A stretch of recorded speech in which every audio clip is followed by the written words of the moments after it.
Oh my gosh, do you know what this is? It's the Sometimes Blow, yeah, yeah! And this is the Chicago Board of Trade building, which means this is Chicago, baby. USA! USA!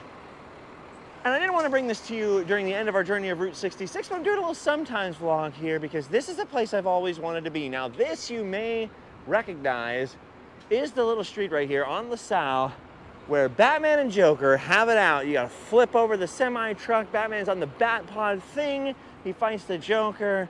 You know, it's all up with Batman, but then it's all up with the Joker. They capture him right here in the Dark Knight, which is epic. But there's an even more epic filming location, much more important to me, much more relevant to things I'm constantly quoting, which is just to my left, just to our left as we look at this building right now.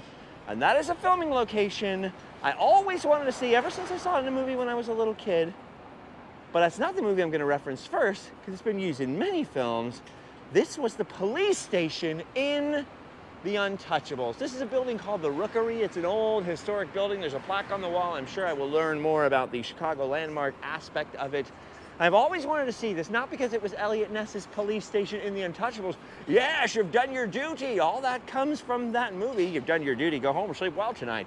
Which Adam the Woo turned into go home, you've done your duty. Go home or sleep well.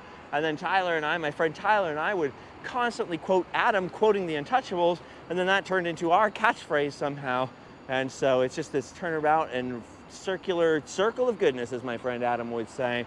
But that all started with the movie The Untouchables, Sean Connery, let's see, Kevin Costner, and it was right there. Yes, by the way, I am standing in the middle of the street. It's a Sunday, thank God, so it's very, very, very, very quiet, as you can see, down here in Chicago, and I'm standing in the little thing between the lanes. Am I taking my own life into my hands? Possibly, almost definitely, but that's okay with me. That right there, my friends, was not only the police station in The Untouchables, that right there was something that I always thought was in New York. Ever since I was a little kid, and many of you who are now in, well, actually, you know, youngins, you grew up with Home Alone too, but anybody under the age of 45 probably felt the exact same way. Whenever I saw Home Alone 2, all I ever wanted to do was go into the toy store. And of course, I stayed in the Plaza Hotel in New York, the fabulous Plaza Hotel. I filmed a whole Home Alone 2 filming locations video, which was very exciting. Home Alone obviously 1, mostly filmed in, well, outside of Chicago, and that's a whole separate adventure for a separate day. But in Home Alone 2, there was that fantastic toy store in Manhattan. I'm staying at the Plaza Hotel. I'm wandering all, hello. Wow, somebody's wedding today. I'm like, you know, I'm all excited. I'm gonna find the toy store. I'm gonna find everything. I was in Central Park. I'm all over the place. And then I could not find it. And that's when I found out, to my very great, hello, to my very great chagrin, somebody's getting married. That Duncan's toy chest was filmed right here at the Rookery building in Chicago, where, you know, the other parts of Home Alone were filmed. So this was it. This was the big entrance to Duncan's toy chest. This is where the criminals were going to sneak in, hello, and spend the night.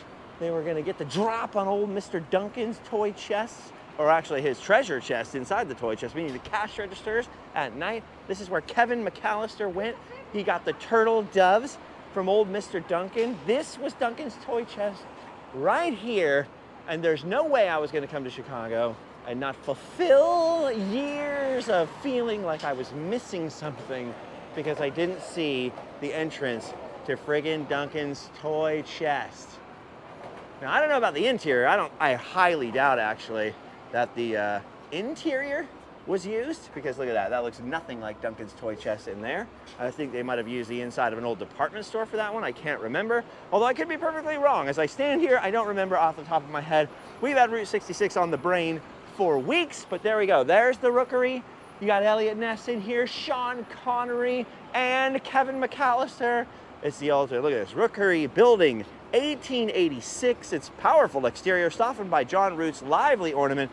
The Rookery typifies the 1880s lingering picturesque attitude towards commercial architecture, a transitional structure in the evolution of modern architecture. It employs both masonry and wall bearing and skeletal frame construction techniques. Designated landmark 1972 by Mayor Daley, blah, blah, blah, blah, blah. There it is, dude. That was freaking Duncan's toy chest. That right there Home Alone 2 landmark.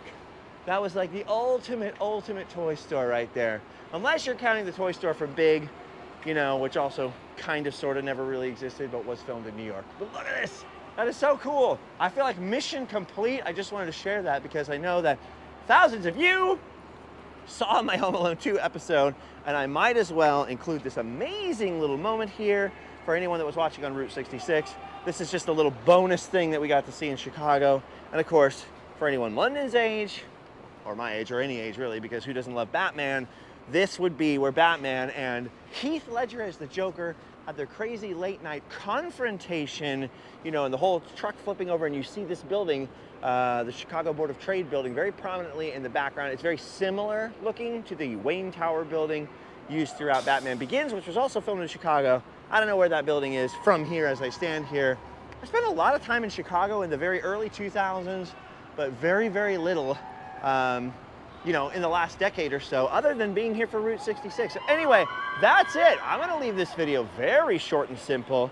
I'm gonna let the bridal party have their fun, do their screaming, take their fun pics. I've done my duty. Lennon's done his duty too. It's time for us to go home. Sleep well. All right, just kidding. I couldn't stop without coming to see the actual Dark Knight spot. So Heath Ledger is standing right here, right in this crosswalk, right by this yellow thing. Batman is coming from this direction. This is right where he misses him, basically right where London's standing. So there you go. That is the shot you would see from the movie. It's sort of blown out there, you know, exposure-wise, but there you go. We're standing in the Dark Knight spot. All the taxi drivers and people are kind of like, why are these obnoxious humans standing in the middle of the road? It's a big city. Everybody's standing in the middle. I can see people standing in the middle of the road all up and downtown. That's it right there. Holy cow. That is crazy. Woo! A little Dark Knight action. I want to come and do the whole filming locations of that movie one day. And Batman Begins, because I really actually enjoyed those movies. Obviously 1989 Batman, my favorite film of all time, or one of. And it's up there, dude. It's up there. Definitely one of my most inspirational films of all time, in that I wanted to be Batman forever after that. I just wasn't rich enough. And I didn't want my parents to be murdered, and I didn't want to be orphaned, you know. Otherwise, I would have loved to have been Batman. But anyway, when the Christopher Nolan films came out, everybody who loved 1989 Batman's like, oh no, what's this going to be all about? And I loved them. Like, I thought they were the greatest things ever. So yeah, a little bonus for you. Now we can go home and sleep well.